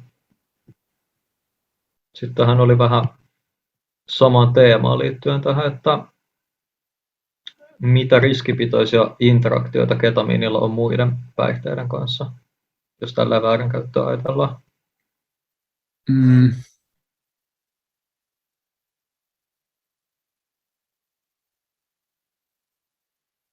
Niin, kyllä ketamiini ainakin yhdistettynä tämmöisiin niin kuin sedatoiviin lääkeaineisiin, niin sit saattaa isommilla annoksilla johtaa niin kuin hengityslamaan, että se lisää sen riskiä, että yleisesti ei suositella ketamiinin yhdistämistä vaikka benzodiazepiineihin tai opiaatteihin tai alkoholiin. Joitain viitteet muistaa, että niinku stimulanttien ja ketamiinin yhdistäminen saattaa lisätä sen niinku neurotoksisuusriskiä. Ja myöskin se niinku anti-inflammatorinen profiili muuntuu jonkun verran siinä kontekstissa, missä sitä ketamiinia annostellaan. Esimerkiksi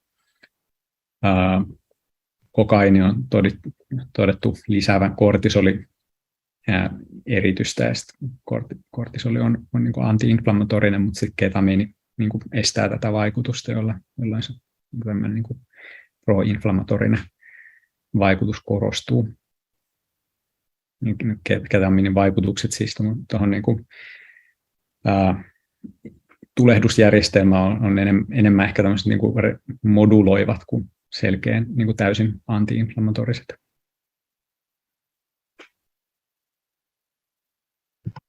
Okei.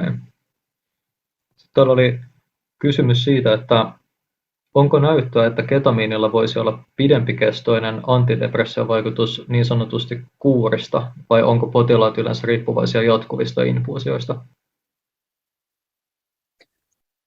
Joo, ihan hyvä kysymys. No, mä en ole psykiatri, niin vaikka olen kyllä tutustunut ketamiinin käyttöön masennuksen hoidossa, mä en osaa ehkä tuohon täysin vastaa, mutta on ainakin tutkimusviitteet siitä, että isommat annokset johtaa niin kuin pidempikestoiseen antidepressiovaikutukseen ja myös erilaisia joihinkin signaalireitteihin vaikuttaviin lääkeaineisiin, niin kuin, tai jos nyt lisätään ketamiiniterapiaa, mä en muista enää niitä lääkeaineiden nimiä, niin voidaan saada sitä vaikutusta hiukan pidennettyä. En osaa sanoa, että onko siitä niin kuin erityisesti hyötyä, jos sitä ottaa vaikka päivittäin viikon ajan, ja että niin kuin säilyisikö sitä ei ole mun tietääkseni niin kuin tutkittu. Aivan. Yleensä se hoito aloitetaan hiukan tihemmällä annostelulla, esimerkiksi just 2 kertaa viikossa, ja sen jälkeen sitä annosväliä pyritään harventamaan. Joo, tuohon voisi ehkä sopia jatkoksi sellainen kysymys, jonka mä kirjoitin ylös tähän, että mikä on sinun mielestä paras tapa hahmottaa ketamiinin suhdetta klassisiin psykedeeleihin, tai mitä etuja ketamiinilla on esimerkiksi masennuksen hoidon kontekstissa? Joo, no yksi selkeä etu tässä vaiheessa on se, että ketamiinista on niin kuin paljon selkeämmin näyttöä siinä depressioindikaatiossa. Sen vaikutukset on myös lyhyempikestoiset kuin vaikka psilosybiinillä ja LSDllä, tai psilosybiini on varmaan eniten tutkittu tässä niin kuin depressiokontekstissa. Nyt on alkamassa kliinisiä tutkimuksia DMT:n DMT-antidepressanttivaikutuksista, mutta ne on ihan vielä ykkösfaasin tasolla. Ehkä silleen, sit jos niitä vertaisi, niin en mä osaa sanoa. Tarvitaan lisää tietoa, lisää tutkimusta, että onko jotain selkeät etua tai haittaa jommasta kummasta. Joo, toivottavasti sitä tutkimusta on tulossa tuosta lisää. Ketamiini, ehkä just haittapuoli on tämä selkeämpi väärinkäyttöpotentiaali, ja sitten nämä jotkut niin kuin,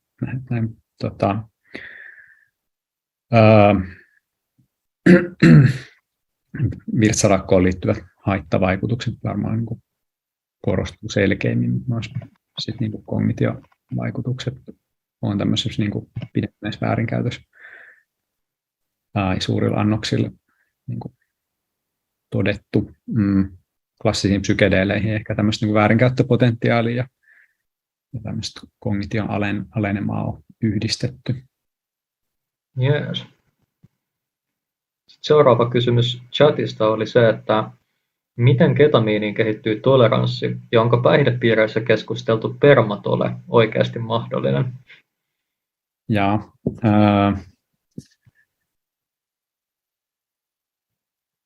Joo, se varmaan, mulla ei ole tästä niin kuin suoraa tietoa, mutta jos mä, niin kuin, miten toleranssi nyt yleensä kehittyy, niin mahdollisesti niiden niin kuin, vaikuttavien tai niin kuin lääkkeen vaikutuskohteena olevien reseptorien niin kuin regulaation kautta, että niin kuin vaikutusreseptoreita olisi niin kuin vähemmän ja niin kuin niiden herkkyys sillä vaikuttavalle molekyyli tai siihen reseptoriin sitoutuvaan molekyyliin vähenee. Tämä on ainakin yksi niin kuin toleranssiin liittyvä vaikutusmekanismi. Joo. Niin sitten permatodasta mä en osaa oikein sanoa mitään, että voihan olla se, että se niin kuin NMDA-järjestelmä tai sitten joku muu solusignaalikaskadireitti, mihin ketamiini vaikuttaa, niin muuttuu pysyvästi. Joo, se NMDA vaikutti kyllä niin laaja-alaiselta, että mitä kaikkea siihen kuuluu, että toisaalta voisi kuvitella, että jos siihen tulisi joku permatoleranssi, niin silloin olisi ehkä jotain muitakin vaikutuksia kenties siihen, että miten noi tuollaiset reitit toimii. Niin, se voi vaikuttaa ihan niin kuin johonkin niin kuin geeniekspressiotason järjestelmiin, mutta ihan spekulatiivista. Joo. Seuraava kysymys chatista oli se, että onko ketamiinin kipuun käytettävä annostus dissosiatiivinen? No, ketamiini on tehokas kivun lievitykseen myös niin kuin subdissosiatiivisilla annoksilla, mutta kyllä sillä on niin kuin selkeä annosvaste kivun hoidossa, että niin kuin korkeammat annokset lievittää kipua tehokkaammin. Ja olen jotenkin itse ajatellut sitä asiaa myös sillä tavalla, että jollain tavalla se niin kuin dissosiatiivinen tila saattaa olla myös hyödyllinen niin kuin varsinkin tosi intensiivisessä kivussa, missä kokemus jollain tavalla voi niin kuin, kokemusmaailma voi vähän niin kuin, voi niin kuin samaistua siihen, minä olen tämä kipu ja se kipu vaan niin kuin täyttää kaiken siitä kokemuksesta ja se niin kuin irtaantuminen tietyllä tavalla siitä ehkä itse kokemuksen liittämistä siihen niin kuin kiputilaan, niin saattaa myös niin kuin ainakin psykologisella tasolla edesauttaa sen kivun lievittämistä. Et monesti varsinkin postoperatiivisesti, jos opioidit ei toimi, tämä voi liittyä tosi myös siihen niin kuin opioidihyperalgesia vähenemiseen, mutta monesti sit, jos niin kuin potilaalla antaa riittävän annoksen ketamiinia, niin herätessään sitten se kipu saattaa olla täysin kadonnut pitkäksi aikaa ja on sen jälkeen kyllä saattaa lievänä palata, mutta se on hallittavissa näillä perinteisemmillä kipulääkkeillä. Joo. Sitten täällä Q&A:ssa niin seuraavana on tämmöinen, että kiitos kattavasta luennosta. Miltä näyttää ketamiinin terapeuttisen käytön tulevaisuus Suomessa? Joo. Niin, tarkoitan, jos täällä viitataan niin kuin, vaikka ketamiiniavusteiseen psykoterapiaan, niin en osaa sanoa. Se kiehtoo itseäni muun muassa niin kuin kivunhoidollisista näkökulmista ja myös niin kuin, mahdollisesti niin kuin masennuspotilaiden hoidossa yleensä nämä vaikka kipupotilailla on niin kuin mielialaongelmia siitä pitkittyneestä kivusta johtuvista syistä, tai sitten toisaalta mielialan ongelmat saattaa niin kuin altistaa pitkittyneelle kipuongelmien muassa johonkin tämmöiseen niin kuin vakavaan sairastumiseen tai leikkaustilanteeseen tai vammaan liittyen. Joo, tämä on mielenkiintoinen ajatus ja kyllä niin kuin tämän asian tutkiminen on yksi asia, mikä kiinnostaisi ja mahdollisesti näiden niin kuin, tämän niin kuin terapeuttisen elementin tai tämmöisen psykoterapeuttisen elementin ja ketamiinin farmakologisen käytön yhdistäminen työssä kiinnostaa. En osaa sanoa, niin kuin, harjoittaako joku tämmöistä niin kuin ketamiiniavusteista psykoterapiaa Suomessa, en ole kuullut ainakaan. En mäkään ole kyllä itse asiassa toistaiseksi kuullut. Tuohon ehkä jatkokysymyksenä tulee mieleen sellainen, että voisi ehkä ajatella, että kipua, ahdistusta ja masennusta voisi luonnehtia jonkinlaiseksi sellaiseksi kolmikoksi, joka on niin kuin, jotka tuntuu ikäviltä. Ja sitten kipua ja masennusta on ilmeisestikin just hoidettu ketamiinilla, mutta oletko tietoinen siitä, että ahdistuneisuutta olisi yritetty hoitaa ketamiinilla, että millaisia tuloksia siitä olisi, tai onko kuviteltavissa, että näin voitaisiin tehdä? Joo, no kyllä ketamiini, niin kuin, mä en tiedä, onko se enemmän niin kuin tämmöisiä depressiotutkimuksia, missä on sitten mitattu myös niin kuin ahdistuneisuutta, niin ahdistuneisuus kyllä myös vähenee. Ketamiini vaikuttaa ahdistuneisuuteen, mutta en tule mieleen, että olisin lukenut, että ketamiinin vaikutuksia olisi tutkittu ahdistuneisuushäiriöiden hoidossa. Voi hyvin olla, mutta itse en ole tutustunut siihen tai lukenut tämmöisiä tutkimusartikkeleita. Yes. Sitten seuraava kysymys täällä Q&A:ssa on se, että onko ketamiini sama kuin mitä ennen sanottiin katokaupassa angel dustiksi? Angel dustiksi tai dustilla viitataan tähän fensyklidiiniin, PCP, eli tähän niin kuin ketamiinin edeltäjään tavallaan.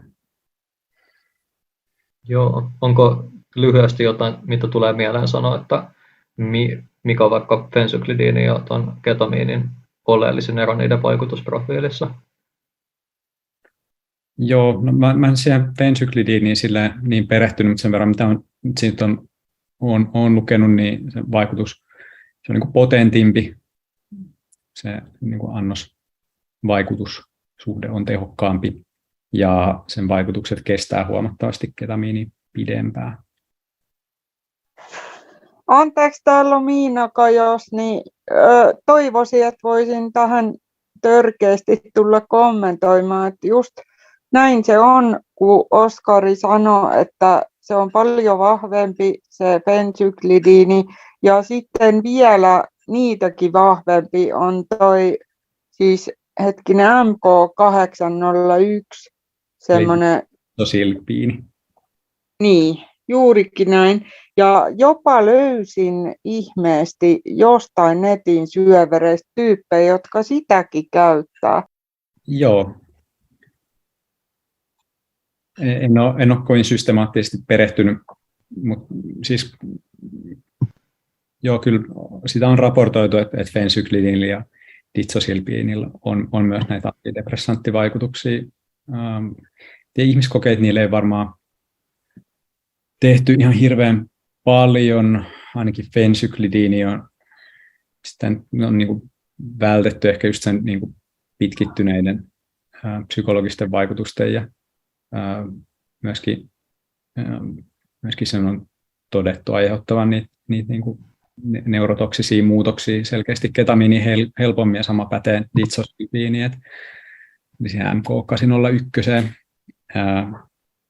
ei ehkä oikein niin kuin näe hirveästi mitään syytä, että minkä takia niitä tutkittaisiin erityisesti tämmöiseen niin kuin lääketieteelliseen käyttöön. Mutta siis lähinnä niitä kai käytetään nykyään tutkimuksessa sille, että yritetään tutkia näiden reseptorien vaikutuksia, että ne on kai eläinkoekaamaa enimmäkseen. Eläinkoekäytössä käytetään paljon sitä MK801, kyllä, kun tutkitaan näitä NMDA-reseptorien välitteisiä vaikutuksia. Sillä on vähän erilainen vaikutusprofiili kuin ketamiinilla, ja vaikka tämä ditsosilpiini on niin kuin tietyllä tavalla potentimpi näillä niin kuin psykedeellisten vaikutusten osalta, niin se ei silti ole erityisen hyvä anesteetti, mikä saattaa liittyä ketamiinin kykyyn salvata näitä OCN1-kanavia.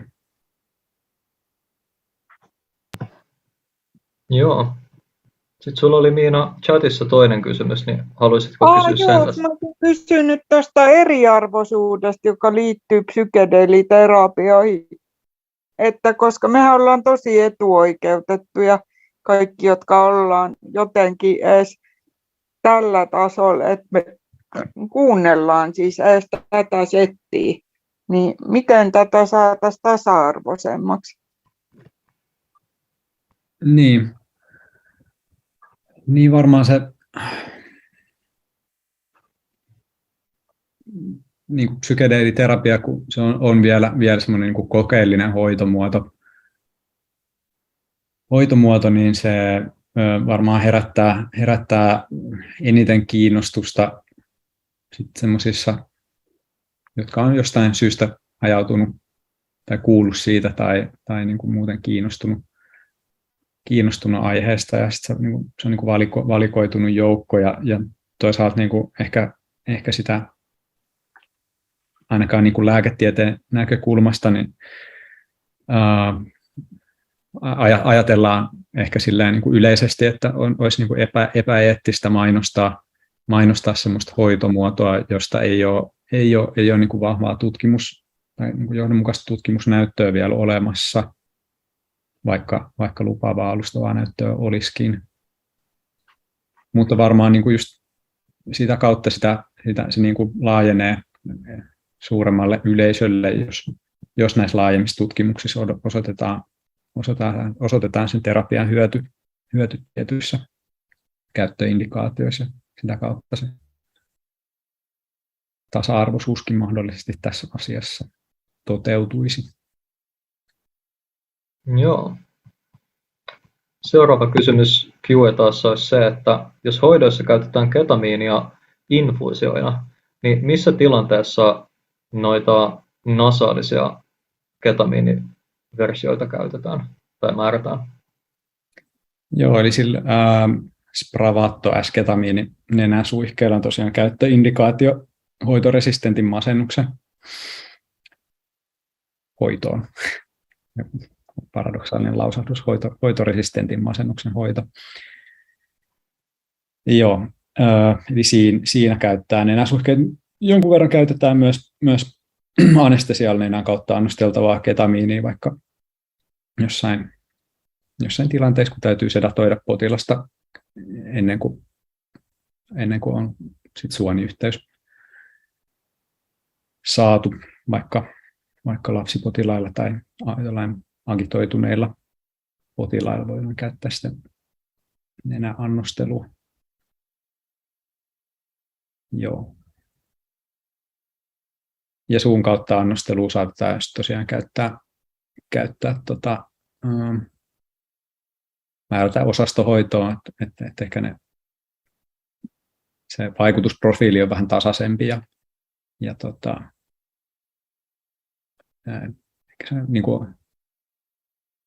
se on vähän semmoinen sairaalakulttuurijuttu kanssa, että ei siellä osastoilla ihan mielellään voidaan annostella opiaatteja, vaikka IV tai intramuskulaarisesti, mutta mutta ketamiini koetaan niin kuin anesteetiksi, se on heille vieras lääke, niin sen jotenkin IV-annostelu ei sitten sovi niin kulttuuriin, vaikka se niin kuin periaatteessa on aika turvallinen lääke.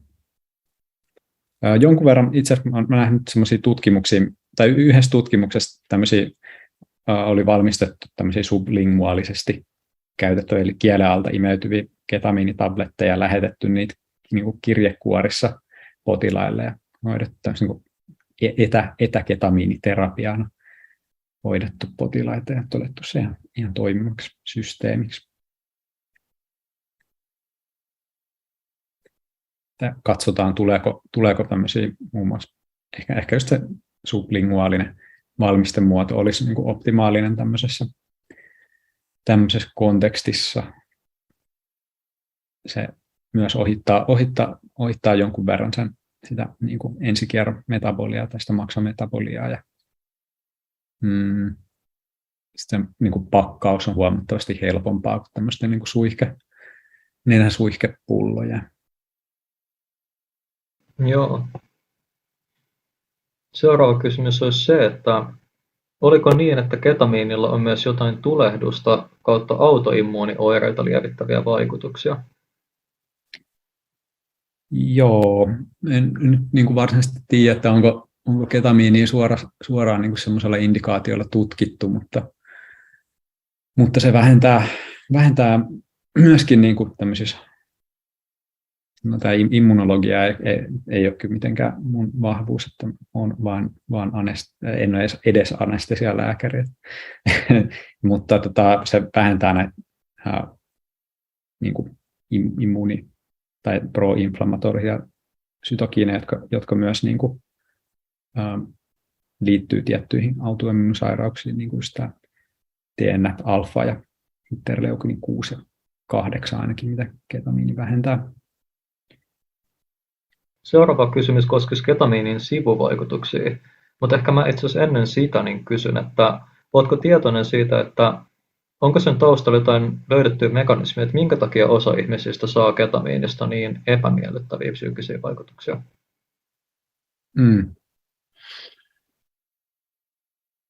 Niin, se on hyvä kysymys. Ainakin semmoinen niin kuin persoonallisuuden piirre tai avoimuuteen liittyvä persoonallisuuden piirre korreloi. On niin kuin korreloinut psykedeelitutkimuksissa niin kuin positiivisempaan kokemukseen. Että jos on niin kuin avoin uusille kokemuksille, mitä ne usein on varsin yllättävästikin, ja niin silloin se tuu semmoista niin kuin kieltoreaktiota, ja totta kai se niin kuin tietoisuuden muutos voi olla hyvin dramaattinen, ja monilla potilaista kiihtyneistä ehkä liittyy pelkoa just mahdollisesti niin kuin kuolemasta tai sekoamisesta tai niin kuin siitä, että ei voi hyväksyä, että todellisuus voi olla oikeasti jotain muuta, että on niin fiksoitunut siihen, mikä on. Että jos on kauhean niin kuin jäykkä persoona, niin tietyllä tavalla siitä niin kuin omasta fiksoituneesta todellisuudesta luopuminen voi olla tuskallista. Tämmöistä keittiöpsykologista pohdintaa. Aivan. Ei kyllä tunnu sinänsä yllättävältä sillä, että jos kokemuksellinen maasto on hyvin sellaista omituista, missä ei välttämättä ole ikinä ollut tai lukenut sellaisista, tai se tulee jotenkin ihan yllätyksenä, että se olisi osalle ihmisistä niin kuin ihan senkin takia tosi epämiellyttävää. Sitten seuraava kysymys, tai niin, sano vaan. En ainakaan tiedä, että mitään tämmöisiä niin kuin fysiologisia mekanismeja sille, että joku kokisi niin kuin psykedeelliset kokemukset niin kuin epämiellyttävämmiksi. Voi tietenkin, joillakin ihmisillä voi olla tietyllä tavalla ehkä jotenkin herkempi elimistö näillä niin kuin jotenkin nämä sympatikomimeettisillä tai vaikutuksilla, ja sitä kautta, jos niin kuin keho tulee semmoiseen virittyneeseen tilaan jotenkin tai reagoi niihin katekoliamiineihin voimakkaammin, niin sekin voisi ehkä spekulatiivisesti sit lisätä semmoista niin kuin ahdistuneisuuden tunnetta.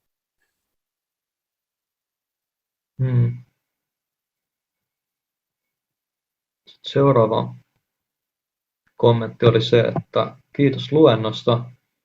Eikö ketamiinilla ole melko ikäviä sivuvaikutuksia, kuten kuoleminen ja pahoinvointi? Ja millä annoksella nämä ilmenevät? Esimerkiksi masennukseen käytettävä annos vs. anesteettinen annos.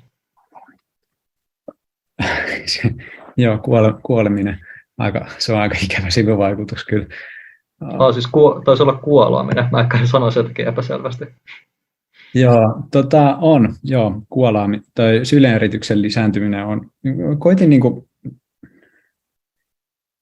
etsiä sitä suoraa mekanismia, ja jossain niin kuin tutkimusartikkelissa sanottiin, että se liittyisi tähän niin kuin asetyylikoliinin muskariinireseptorin antagonismiin, niin kuin näitä antikolinergejä kyllä käytetään kuolemisen vähenemiseen, että se ei ole kyllä se mekanismi, että se on varmaan jotenkin systeemisen asetyylikoliinin määrän nousu, mikä sitten tai niin asetyylikoliinin vapautuminen systeemisesti. Mä ajattelisin, että se on varmaan se mekanismi, joka liittyy siihen niin kuin sydänerityksen lisääntymiseen. Sitä ei juuri niin merkittävästi tapahdu semmoisilla tyypillisillä masennuksen hoitoon käytetyillä annoksilla, mutta anesteettisilla annoksilla se on huomattavaa. Eli jos ajatellaan, että potilas saisi vaikka tunnin aikana gramman ketamiinia, niin se varmasti johtaa huomattavaan sydänerityksen lisääntymiseen. Pahoinvointi saattaa ainakin osittain selittyä sillä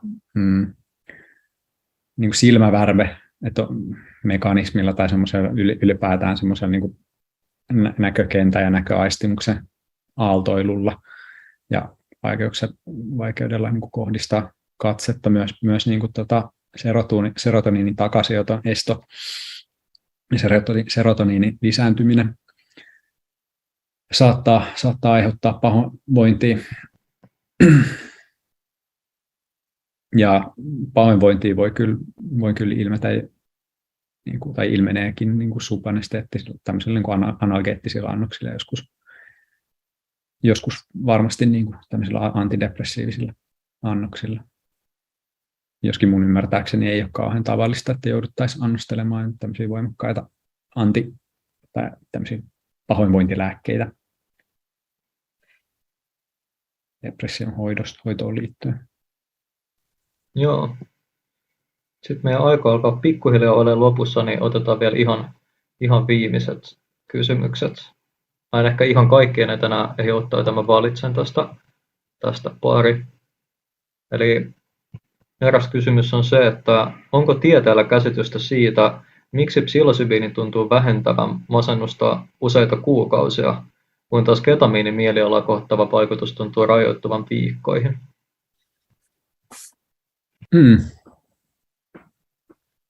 Joo, erittäin hyvä kysymys.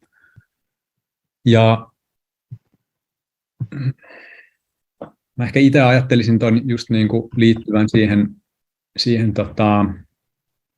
psykedeeliterapiaan tämmöisen niin kuin elämän asenteita ja merkityksellisyyksiä muovaavaan vaikutukseen. Et siinä on mahdollisesti tämmöisiä niin kuin,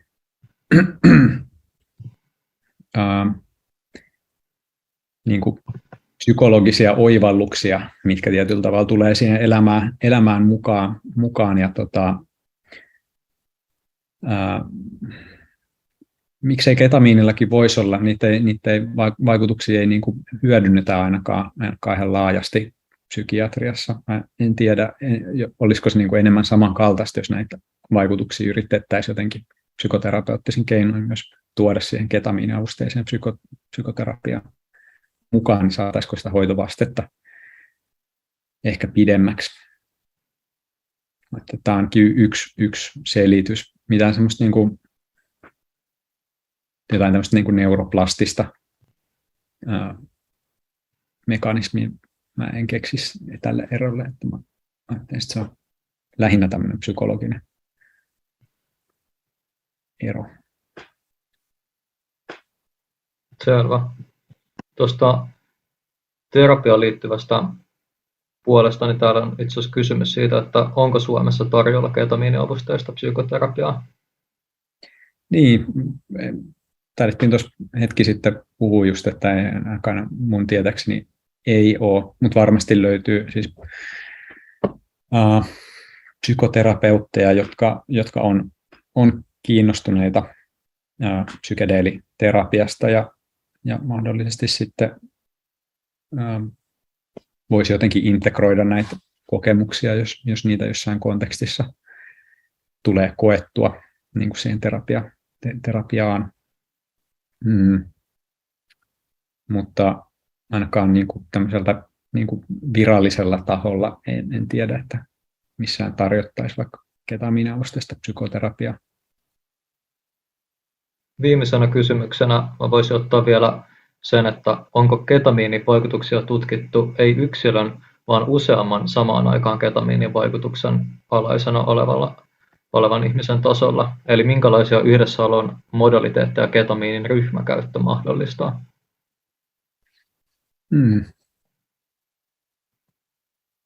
Joo, mun tietääkseni tästä ei ainakaan tutkimustietoa, enkä oikein osaa spekuloida tätä asiaa sillä niin kuin terapeuttisen viitekehyksen sisällä.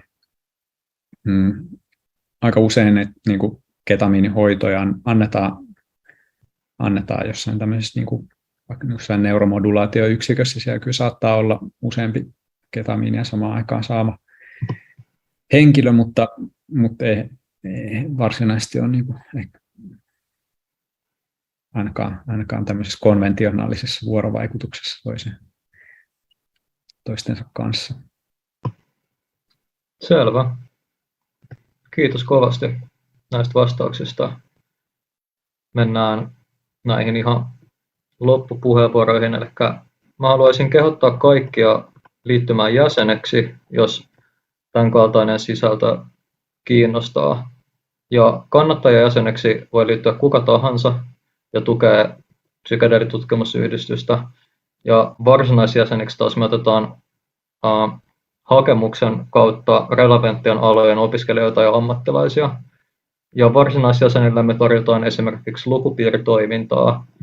Mä vedän sitä kerran kuukaudessa niin, että me otetaan käsiteltäväksi jokin artikkeli ja keskustellaan siitä yhdessä. Ja lisäksi meillä on verkostoitumistapaamisia. Ja webinaarit on tyypillisesti ollut maksuttomia kaikille jäsenille. Et senkin toki haluan rohkaista liittymään. Ja jos et ole vielä Psyty-jäsen, niin jäsenyksen voi ostaa meidän verkkokaupasta holvi.com/shop/psyty. Ja jos työskentelet tai opiskelet psykedeelitutkimuksen kannalta relevantilla alalla ja toteutat tai haluat toteuttaa psykedeeleihin liittyvää tutkimusta tai tahdot aktiivisesti edistää tällaista tutkimusta, niin voit hakea varsinaisjäsenyyttä. Ja lisätietoa hakulomakkeesta löytyy osoitteesta psyty.fi/mukaan/jäseneksi. Ja jos haluat tietoa meidän järjestön tulevista tapahtumista ja muusta toiminnasta, niin kannattaa seurata meidän sosiaalisen median sivuja Facebookista, Instagramista tai Twitteristä. Mä haluan omasta puolestani kiittää Oskaria hänen luennostaan ja tarjota hänelle vielä mahdollisuutta loppusanoihin. Ei mulla oikeastaan mitään erityisempää sanottavaa tai lisättävää tähän aiheeseen ole. Kiitos kaikille kiinnostuneille ja mitä voikaa hyvin.